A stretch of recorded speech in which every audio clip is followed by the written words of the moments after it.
Как да го върна? Това е първото нещо, за което си мислиш след раздяла. И започваш да ставаш болезнено изобретателна.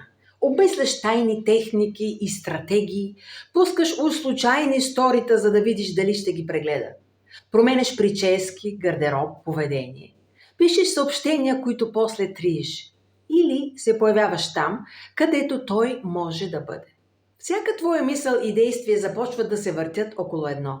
Как отново да събудиш интереса му? Но точно този въпрос в момента те държи в плен. Всеки път, когато си го задаваш, ти поставяш бъдещето си в ръцете на миналото. Спираш живота си, мечтите си, спираш самата себе си. Истината обаче е по-дълбока. Ти не страдаш само защото него го няма.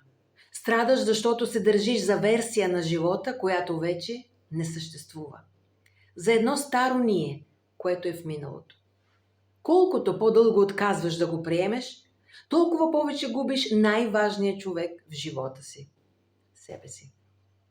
Затова спри да питаш как да го върна. Попитай се как да върна себе си и да се почувствам отново жива.